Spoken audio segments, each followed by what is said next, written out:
श्याओ कहती है मुझे लगा कि वो गर्लफ्रेंड बॉयफ्रेंड है तो सर क्यों उसे बात करने से मना करेंगे। तभी सेक्रेटरी बोलती है बहुत सी ऐसी चीजें हैं जिसके बारे में भी तुम नहीं जानती हो, इसीलिए खुद से कुछ भी मत सोचा करो। और श्याओ सोचती है कि ये हो क्या रहा है। जिसके बाद वो ली की पार्टी में जाती है और उसे सॉरी करते हुए बोलती है मुझे नहीं पता था कि आज तुम्हारी बर्थडे है, वरना मैं गिफ्ट भी लेकर आती। तो ली कहती है कोई बात नहीं और फिर उसे ड्रिंक करने के लिए देती है। और श्याओ जैसे ही वो ड्रिंक करती है तो वो बोलती है ये तो ड्रग्स हैं। ली कहती है हाँ लेकिन यहाँ पर तुम सेफ हो इसीलिए फिक्र मत करो। वापसी पर भी मैं तुम्हें निया के साथ ही वापस भेजूंगी अपने ड्राइवर के साथ, इसीलिए तुम्हें परेशान होने की जरूरत नहीं है। लेकिन उन ड्रग्स से श्याओ की तबीयत खराब होने लगती है। तो तभी ली बोलती है कि लाउंज में जाकर तुम रेस्ट कर लो और श्याओ वहाँ से लाउंज में चली जाती है। कुछ ही देर में फू अपने असिस्टेंट के साथ उस जगह पर आता है और असिस्टेंट बोलता है कि ये यहाँ पर क्या कर रही है, मुझे तो लगा था कि अब तक ये घर चली गई होगी। और फू असिस्टेंट को भेजकर श्याओ से बोलता है कि उठ भी जाओ, तुम यहाँ पर सो रही हो। श्याओ जैसे ही आंखें खोलती है तो उसको थप्पड़ मार देती है। इस पर वो बोलता है तुम्हारी हिम्मत कैसे हुई मुझे थप्पड़ मारने की। इस पर श्याओ उसे टाई से पकड़ते हुए बोलती है अब तुम मेरी ड्रीम्स में भी आने लगे हो, तुम बहुत बुरे हो, बिल्कुल एक डेविल की तरह। फू श्याओ से बोलता है कि मैं जो बोलूं मुझे उसका आंसर करो, मुझे बताओ कि क्या तुम्हारे स्टेप फादर ने मरने से पहले तुम्हें कुछ दिया था। तो श्याओ बोलती है नहीं, और मेरा नाम तो श्याओ है, जो थोड़ी। तभी फू बोलता है कि अगर तुमने मुझे नहीं बताया तो मैं तुम्हारे ब्रदर को सेल कर दूंगा। ये बात सुनते हुए श्याओ काफी ज्यादा इमोशनल हो जाती है और बोलती है प्लीज मेरे भाई को सेल मत करना। फू उससे दोबारा से क्वेश्चन करता है लेकिन श्याओ को उसके बारे में कुछ भी पता नहीं होता और कुछ ही देर में वो सो जाती है। इतने में फू को कॉल आती है और एक पर्सन पूछता है कि क्या बना। तभी फू बोलता है कि इस लड़की को इस सब के बारे में कुछ भी नहीं पता, ये इनोसेंट है। और तभी वो पर्सन बोलता है लेकिन फिर भी हमें केयरफुल रहना होगा। फू कहता है ठीक है मैं अभी इन्वेस्टिगेशन स्टार्ट करवा देता हूँ ताकि मुझे पता चल सके कि इसके स्टेप फादर का किसी के साथ कोई रिलेशन था या फिर कॉन्टैक्ट था मरने से पहले या फिर नहीं। फू जैसे ही कॉल बंद करता है अपनी सारी डिस्कशन करने के बाद तो श्याओ आंखें खोलते हुए बोलती है मुझे घर लेकर जाओ, मुझे घर जाना है। तो फू बोलता है ठीक है मैं तुम्हें घर लेकर जाता हूँ, लेकिन ऐसे तो तुम जा नहीं पाओगी। और उसे गोद में उठाते हुए वहाँ से लेकर जाने लगता है कि इतने में ली वहाँ पर आ जाती है और उसे देखते हुए बोलती है फू तुम यहाँ पर, मुझे तो लगा कि तुम नहीं आओगे। फू उसे देखकर उसे बर्थडे विश करता है और बोलता है हाँ लेकिन मैं यहाँ पर आ गया। तो ली बोलती है कि तुम यहाँ पर क्या कर रहे हो इसके पास। फू बोलता है कि अगर तुम इसको ड्रिंक ना करवाती तो ये सब तो ना होता, मैं इसको लेकर घर जा रहा हूँ। तभी ली बोलती है कि निया किसके साथ आएगी। तो वो बोलता है मैं ड्राइवर को या फिर असिस्टेंट को भेज दूंगा उसे पिक करने के लिए, तुम बिल्कुल भी फिक्र मत करो। अब ली पूछती है कि क्या तुम वापस आओगे मेरे साथ रुकने के लिए। तो फू बोलता है कि अभी नहीं, अभी मुझे और भी बहुत कुछ करना है, तुम्हें पता है कि मैं कितना ज़्यादा बिजी हूँ। और फिर श्याओ को लेकर वहाँ से चला जाता है। तभी ली जल्दी से निया के पास जाती है जिसने काफ़ी ज़्यादा ड्रिंक कर रखी थी और निया से बोलती है कि मुझे बताओ कि क्या फू और श्याओ का कोई रिलेशन है। निया बताती है कि नहीं उनका ब्लड रिलेशन नहीं है, लेकिन भाई को उन्हें घर पर रखना पड़ रहा है सिर्फ उसके छोटे भाई आन की वजह से, क्योंकि वो फू फैमिली की ब्लड लाइन है। भाई तो उन्हें नहीं रखना चाहते लेकिन ग्रैंडपा ने बोला इसीलिए भाई को रखना पड़ा, लेकिन फू और श्याओ का कोई रिलेशन नहीं है। ये बात सुनते हुए ली परेशान हो जाती है कि कहीं उनका कोई अफेयर तो नहीं चल रहा। दूसरी तरफ हम फू को देखते हैं जो कि श्याओ को रूम में छोड़कर वहां से चला जाता है और कुछ ही देर में श्याओ को होश आता है और वो सारे फ्लैशबैक्स को याद करते हुए सोचती है आन की तबीयत अब बेहतर है, मुझे जल्दी से जल्दी यहाँ से निकलना होगा, यहाँ ज़्यादा देर तक हम नहीं रुक सकते, ये खतरे से खाली नहीं है। नेक्स्ट मॉर्निंग हम श्याओ को देखते हैं जो कि हान से मिलती है और उससे बोलती है मैं किसी अच्छी जगह पर कोई घर रेंट पर लेना चाहती हूँ, क्या तुम मेरी हेल्प कर सकते हो। हान बोलता है कि हाँ ज़रूर, मैं इसमें तुम्हारी हेल्प कर दूंगा। तभी वो बोलती है मैं अपनी मदर से बात करूंगी और अपनी मदर से बात करने के बाद तुम्हें बताऊंगी। इतने में वहाँ पर फू और ली भी आ जाते हैं और ली बोलती है अरे सामने देखो श्याओ, उसके साथ जो लड़का बैठा है कहीं श्याओ का बॉयफ्रेंड तो नहीं, ये दोनों एक साथ कितने ज़्यादा प्यारे लग रहे हैं। ये बात सुनते हुए फू को काफ़ी ज़्यादा गुस्सा आ जाता है। श्याओ उनको देखते हुए उनके पास आ जाती है और हान को भी उससे इंट्रोड्यूस करवाती है, जिसके बाद फू वहाँ से चला जाता है और जिस मीटिंग के लिए वो आया था उस मीटिंग में कॉन्ट्रैक्ट को साइन करता है और उसके बाद वो वाइन पीता है। तभी उसके पास ली आकर उसके साथ वाइन पीने लगती है तो वो उसको इग्नोर करते हुए वहाँ से चला जाता है। अब वो अपने रूम में सोफे पर बैठा होता है तो ली उसके पास जाकर उसको सेड्यूस करने की कोशिश करती है, लेकिन फू फिर भी उसे इग्नोर कर देता है और बोलता है ऐसी हरकतें मुझे बिल्कुल भी पसंद नहीं है और उसको वार्न करते हुए वहाँ से चला जाता है, जिस पर ली को काफ़ी ज़्यादा गुस्सा आता है। नेक्स्ट मॉर्निंग हम फू को ऑफिस में देखते हैं जहाँ पर वो श्याओ को बुलाता है और उससे बोलता है कि ये सारी फाइल्स लीसा को दे आओ। तो श्याओ वो फाइल्स लेकर चली जाती है और उसके जाने के बाद असिस्टेंट बताता है हांगकांग में होने वाले एक बैंक्वेट के बारे में। तभी फू बोलता है कि मैं वहाँ पर जाऊँगा और श्याओ को बताओ कि वो मेरे साथ चलेगी। असिस्टेंट जाकर जैसे ही श्याओ को ये बात बताता है तो श्याओ बोलती है मैं तो यहाँ पर न्यू हूँ, सर मुझे लेकर क्यों जाना चाहते हैं। तभी फू वहाँ पर आते हुए बोलता है तुम्हें जाने में कोई प्रॉब्लम है क्या। तो वो कहती है नहीं कोई प्रॉब्लम नहीं है, मैं आपके साथ चलूंगी। जिसके बाद हम फू को देखते हैं जो कि असिस्टेंट के साथ अपना सामान लेकर एयरपोर्ट पहुँच जाता है।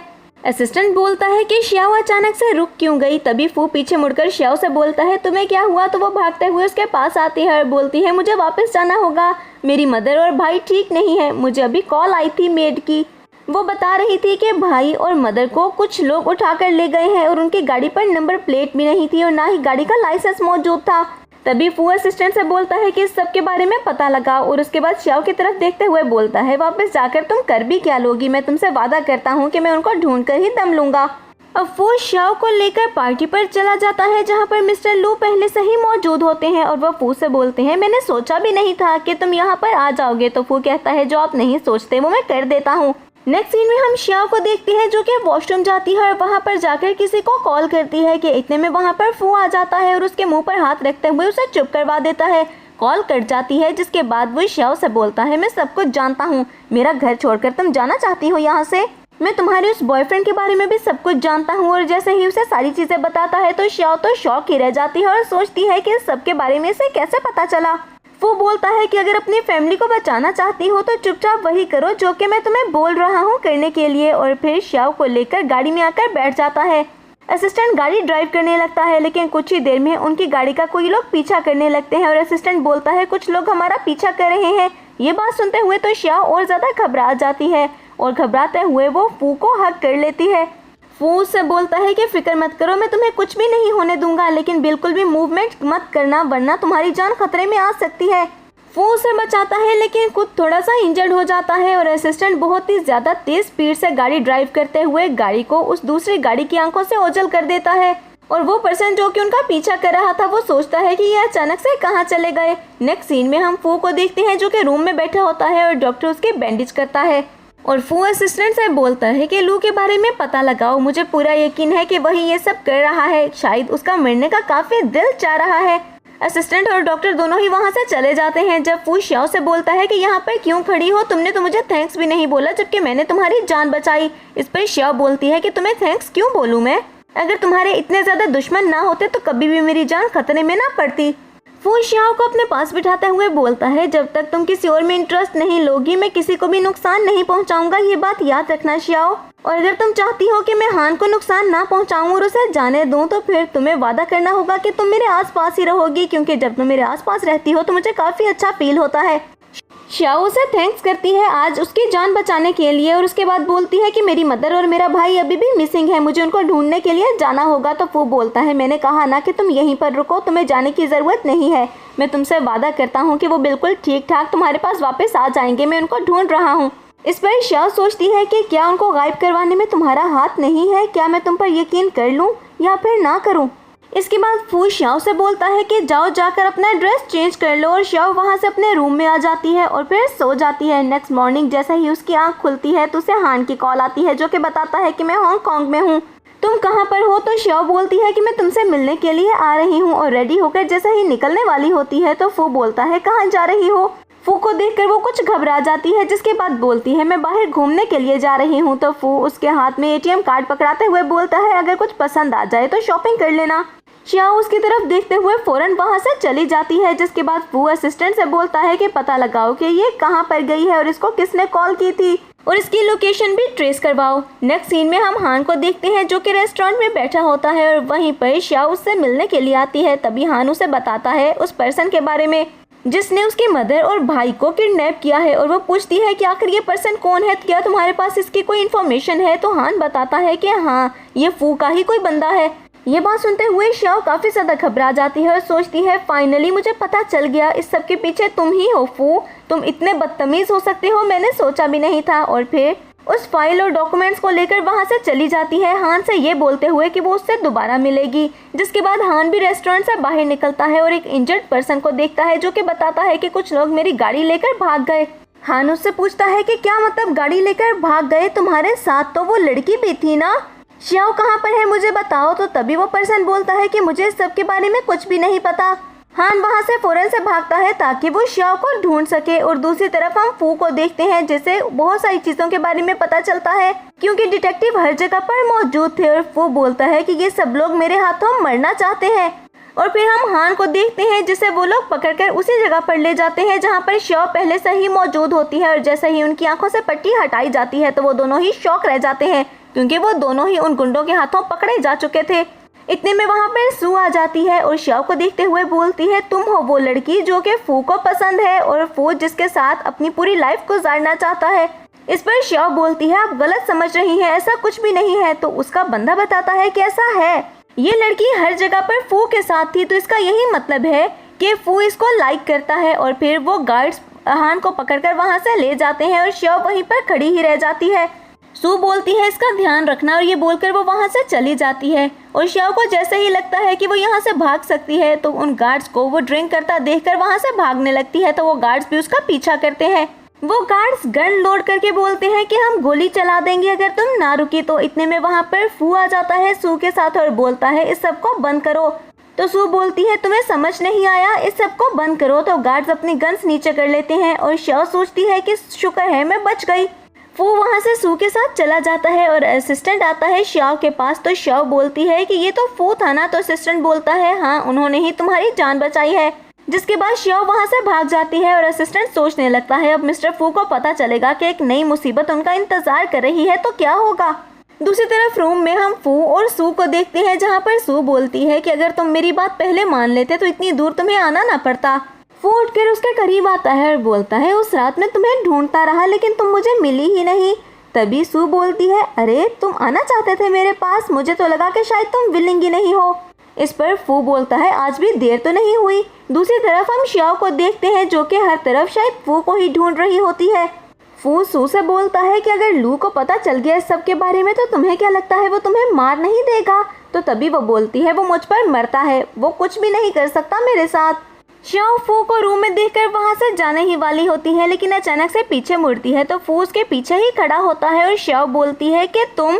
तो फू बोलता है तुम यहाँ पर क्या कर रही हो। तो श्याओ बहाना बनाने की कोशिश करती है जब फू उसे अपने करीब कर लेता है और श्याओ बोलती है कि शायद मैंने आकर तुम्हें डिस्टर्ब कर दिया। तो फू बोलता है ऐसा कुछ भी नहीं है। जिसके बाद वो फ्लैशबैक को याद करता है और श्याओ को बताने लगता है कि मैं सू में बिल्कुल भी इंटरेस्टेड नहीं हूँ, मैं तो सिर्फ उसे पकड़वाना चाहता था। और रूम में उसका बॉयफ्रेंड पहले से ही मौजूद था जिसने उसकी सारी बातें सुन ली और अब वो उसके साथ क्या करेगा वो वही जाने। इतने में सू का बॉयफ्रेंड उसका हाथ पकड़ते हुए उसे बाहर लेकर आता है। जिसके बाद फू बोलता है कि चलो घर चलें। तो श्याओ बोलती है अभी नहीं, पहले तुम हान को बचाओ उसके बाद ही मैं चलूंगी। तो तभी फू कहता है कि मेरे पास इतना टाइम नहीं है। तो श्याओ बोलती है ठीक है फिर मैं तुम्हारे साथ नहीं चल रही। फू कहता है कि तुम बहुत ज्यादा जिद्दी हो, ठीक है हम पहले उसे बचा लेंगे। ये बात सुनते हुए श्याओ काफी ज्यादा खुश हो जाती है। नेक्स्ट सीन में हम देखते हैं कि वो हान को बचा लेते हैं और श्याओ बोलती है कि क्या तुम ठीक हो। इस पर हान बोलता है कि हाँ मुझे बस थोड़ी सी ही चोट आई है। तो श्याओ कहती है ठीक है मैं तुम्हें बाहर तक ले जाती हूँ। इस पर फू बोलता है इतने बड़े पर्सन को एक लड़की की जरूरत है चलने के लिए भी। ये बात सुनते हुए हान कहता है कि श्याओ मैं खुद बाहर तक चला जाऊंगा। और जैसे ही बाहर जाता है तो असिस्टेंट बोलता है चलो मैं तुम्हें हॉस्पिटल ले जाता हूँ और हान को लेकर वहाँ से चला जाता है। जिसके बाद श्याओ गाड़ी में बैठने ही वाली होती है तो फू बोलता है मुझे एक बात बिल्कुल भी समझ में नहीं आ रही कि आखिर उस लड़के में ऐसा भी क्या खास है जो तुम उसके लिए इतनी ज्यादा फिक्रमंद हो। श्याओ बोलती है कि तुम गलत समझ रहे हो, हमारे बीच कोई रिलेशन नहीं है। तो फू कहता है कि तुम मुझे हक करो। इस पर वो बोलती है मैं ऐसा कुछ भी नहीं करूँगी और सोचती है इससे पीछा छुड़ाने का एक ही तरीका है कि मैं रोने लग जाऊं और फिर रोने की एक्टिंग करने लगती है। जिसके बाद फू उसे किस करते हुए घर ले आता है और फिर श्याओ की इंजरीज पर मेडिसिन लगाता है। तो श्याओ बोलती है मैं खुद ही लगा लूंगी। तभी वो कहता है मेरे साथ आर्ग्यू करने की ज़रूरत नहीं है और उसकी इंजरीज पर मेडिसिन लगाने लगता है फिर से। और श्याओ उससे पूछती है कि क्या मेरे भाई और मदर को तुमने किडनैप करवाया है। तो फू बताता है अगर तुम्हारे बॉयफ्रेंड ने इतनी ज़्यादा सर्च कर ही ली थी तो थोड़ी सी और कर लेता तो उसे पता चल जाता कि मैंने उन्हें किडनैप नहीं करवाया बल्कि बचाया है। शव बोलती है कि क्या कहना चाहते हो, तो वो बताता है कि तुम्हारी मदर और तुम्हारा भाई इस वक्त अब्रॉड में है, जहाँ पर तुम्हारे ब्रदर की सर्जरी होगी और फिर वो बिल्कुल ठीक हो जाएगा। जिन लोगों ने उन्हें किडनैप किया था, मैंने उनसे उन्हें बचा लिया बहुत पहले। शव बोलती है आखिर उनको किडनैप किया किसने था, तो फू उसके बारे में बताता है कि आन के फादर के पास कुछ इलीगल डॉक्यूमेंट्स थे और उसी के पीछे वो सब लोग हैं जो कि उन डॉक्यूमेंट्स को हासिल करना चाहते थे।